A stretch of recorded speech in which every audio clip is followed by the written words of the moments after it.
अपने पसंदीदा शो के फुल एपिसोड देखने के लिए अभी डाउनलोड करें दंगल प्ले ऐप। नाना जी, अब ये बात यहीं खत्म करते और मैं माफी चाहता हूँ, पर मैं ये रिश्ता तोड़ने जा रहा हूँ। भाई शिखर, आप क्या कह रहे हैं? ये कहने से पहले एक बार भी सोचा आपने कि नंदिनी पर इस बात का क्या असर पड़ेगा? सुरभि माँ पर क्या बीतेगी? और नंदिनी को ये पता चलेगा कि हमने उससे दहेज लेकर शादी की, तब उस पर क्या बीतेगी? मैं नंदिनी को सब कुछ सच बताने जा रहा हूँ। और रही बात मामी की, उन्हें हमारी परवरिश की कीमत ही चाहिए ना, तो वो कीमत मैं खुद चुकाऊंगा, एक एक पाई चुकाऊंगा। और जब मामी जी हमें अपने कर्ज से मुक्त कर देंगी, तब सामने से जाकर नंदिनी के परिवार वालों से मैं खुद उसका हाथ मांगूंगा।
धन्यवाद कान्हा जी, हमें सही रास्ता दिखाने के लिए।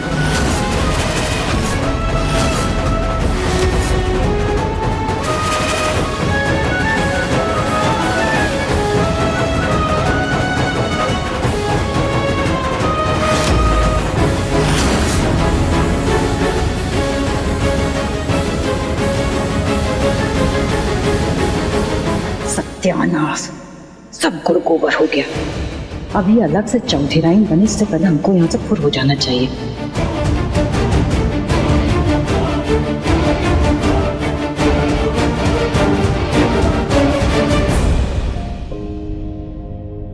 सुरभि माँ,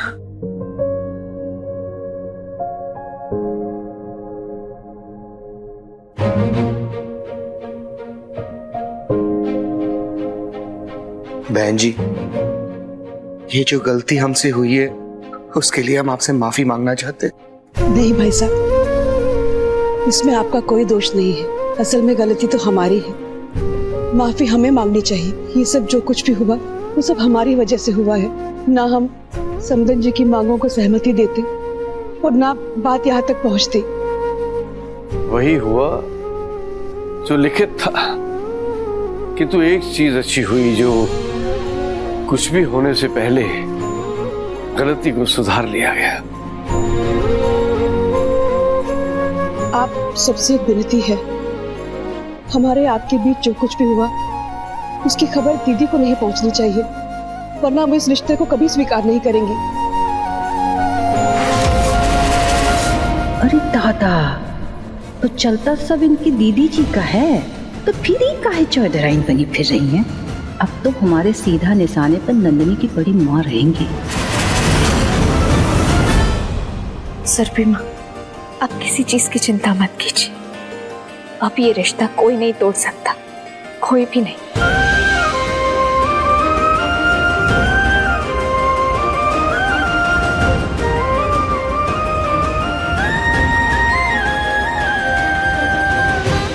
हम बस नंदिनी को विदा करा ले जाने आए हैं। हमें नंदिनी के अलावा और कुछ भी नहीं चाहिए, कुछ भी नहीं। सुमन, ये सब बातें तो ठीक है, पर मामी ने जो मेरी परवरिश की कीमत की बात की वो मैं नहीं भूल पाया हूँ, और वो कर्ज मैं खुद चुकाऊंगा।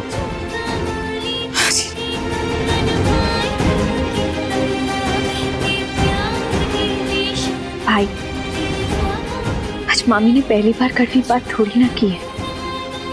हम सब तो उनका स्वभाव जानते ही हैं ना, और फिर हम दोनों को पाल पोस कर बड़ा भी तो उन्होंने ही किया है ना। माँ बनकर हमेशा हमें संभाला।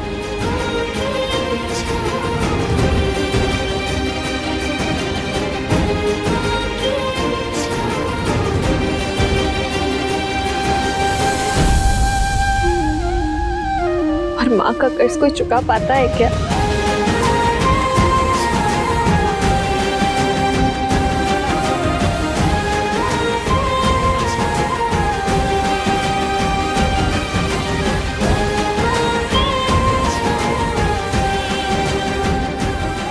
सुमन, हमें किसी से कोई गिला शिकवा नहीं है।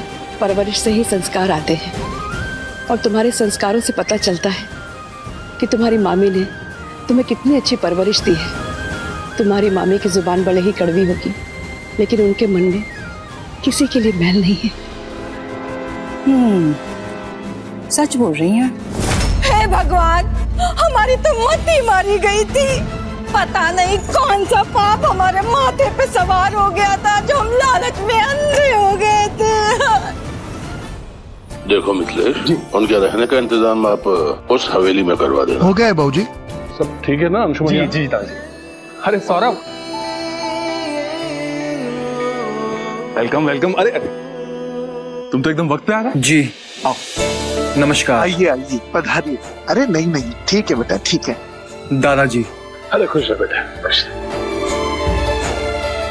कन्या के बड़े भाई आकर कलश स्थापना करें, मुहूर्त का समय हो गया है। नमस्कार। चिरंजीवी भावा। देवर जी। जी बाबू। क्या बात की देरी है? कहाँ रह गए सुल्तानगंज वाले? बगल में ही तो घर दिया है, फिर भी आने में देरी कर रहे हैं। अब छोटकी भी नहीं दिखाई दे रही है कहीं। भाभी, सुरभि जी बस मुझे लगता है शायद उन्हें ही देखने गई है। कहाँ चल कर आए घर में? बिटिया का ब्याह है, तिलक का तैयारी हो गया है। छोटकी वो घर में लड़के वालों के पास क्या कर रही है? अंशुमन, कहाँ है छोटकी बहू? दादाजी वो नंदन, एक काम करो, माँ को बुला लो और हाँ, सुमन के परिवार वालों को भी बुला लेना। जी बिग भाई, आता हूँ दादाजी।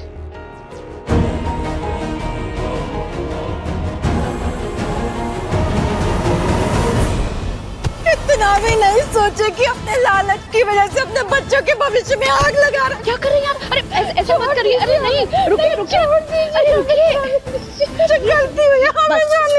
अगर सुबह का भूला शाम को घर आ जाए तो उसे भूला नहीं कहते। आपको अपनी गलती का एहसास हो, यही बहुत बड़ी बात है।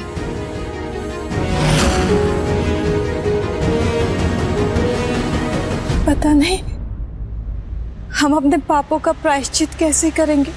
हे भगवान, रिश्ता जुड़ने से पहले ही हमने मन में गांठ लगा दी। अरे समधन जी, गलती समझ में आ जाए, इससे बड़ा प्रायश्चित तो कोई हो ही नहीं सकता ना। फिर आप तो हमारी समधन हैं, ऐसे सोचिए ना। ये जो कुछ भी हुआ उससे मन में नहीं, बल्कि रिश्तों में बड़ी मजबूत गांठ पड़ गई है जो अब कभी नहीं टूटेगा। अब बस आप सबसे यही विनती है, यहाँ जो कुछ हुआ उसे भूलकर अच्छे मन से शादी का विधि व्यवहार करें, बच्चों को आशीर्वाद देते हैं। इससे अच्छा और कुछ नहीं होगा। आप हमें माफ कर दीजिए, हम आपका बड़प्पन नहीं समझ पाए।